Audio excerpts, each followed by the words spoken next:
you waiting for? Get over here!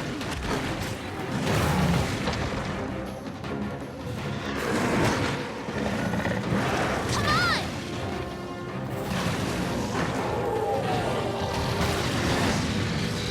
What are you waiting for? Get over here! Say what you will about the Japanese games industry, but you have to agree that ever since Final Fantasy XV's release back in November 2016, Japanese games are back with a bang. 2017 alone saw a plethora of Japanese hits, such as Yakuza 0, Persona 5, Resident Evil 7, Gran Turismo Sport, The Legend of Zelda Breath of the Wild, Super Mario Odyssey, Yakuza Kiwami, Nier Automata, and many others.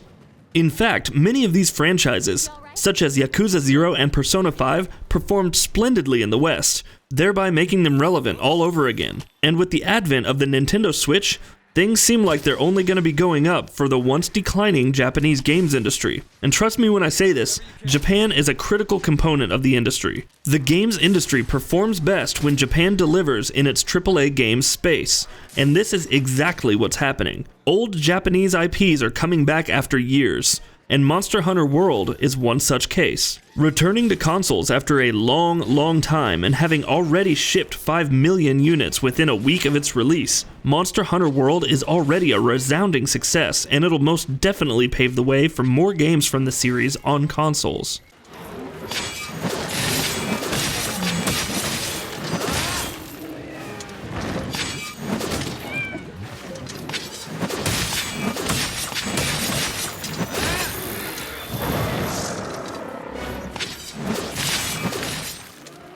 From a technical standpoint, the developers have been rather secretive about the game's features and its implementation. Not much information has been realized by the devs, but what we do know is that the game utilizes an advanced version of the MT framework. Every major Monster Hunter game uses its ecological system to its strength, and World is no different in that regard. The game's engine uses a complex logic for rendering its detailed flora and fauna and interbehavioral relationships between each species. Monster Hunter World features a ton of different life forms, each with their own interrelations and artificial intelligence. This isn't merely a game about hunting monsters, but also about using the brilliant level design and, if possible, using another species to take down your foe.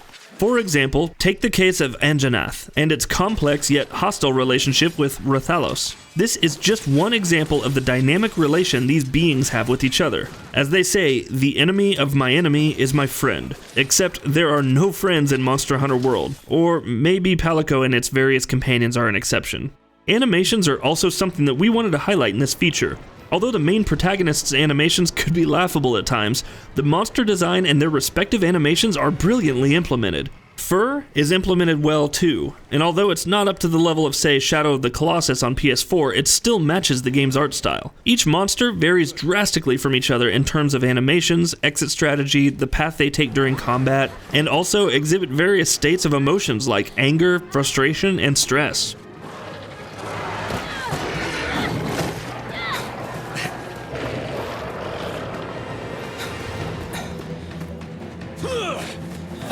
Don't mind me.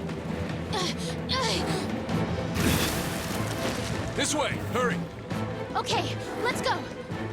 Move!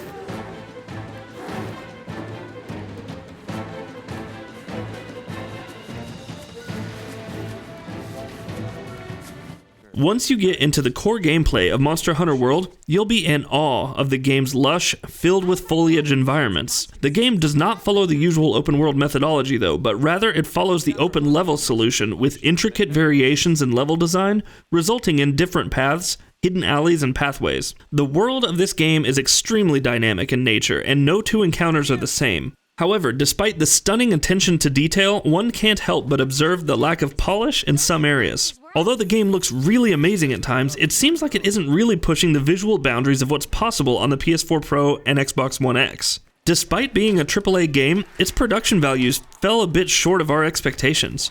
There's also several clipping and collision detection issues which can deter the experience at times. However, cutscenes are crafted quite well and most of the action sequences are choreographed beautifully.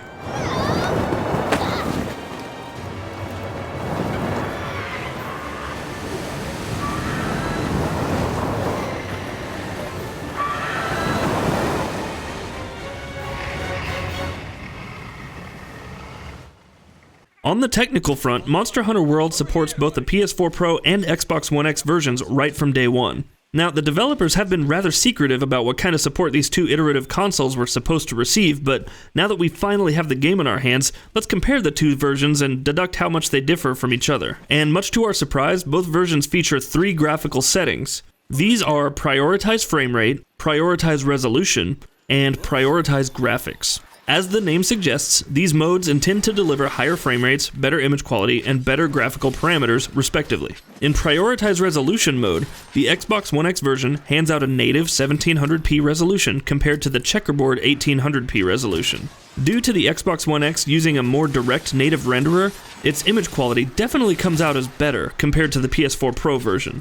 In Prioritize Frame Rate mode, both versions run at a native 1080p resolution with the target frame rate of 60 FPS. Unfortunately, neither of the two platforms reach that target in a stable manner. And finally, we have Prioritize Graphics mode, where certain parameters like foliage density and draw distances are improved. We actually didn't witness much difference between the PS4 Pro and Xbox One X versions, at least when seen from the minimum playing distance. The core assets seem to be one-to-one across both versions though. We also wanted to add an important note regarding frame rates. Monster Hunter World features a wide variety of environments, each with its own set of assets, and as such the frame rate could vary quite dramatically, especially when you're playing in Prioritize Frame Rate mode. We believe that Prioritize Resolution is the best way to play Monster Hunter World. It gives a great balance of the improved pixel count, a stable frame rate, and decent graphical parameters. Let's go. Get a good running start, then jump.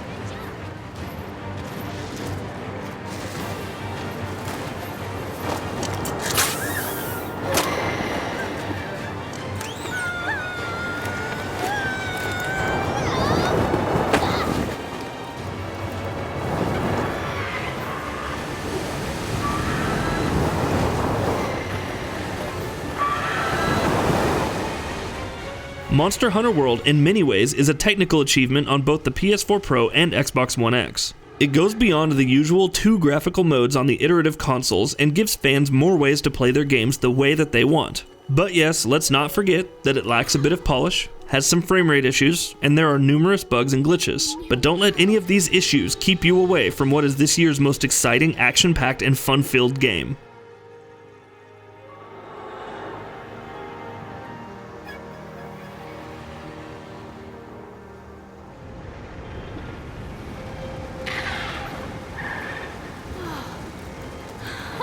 Huh?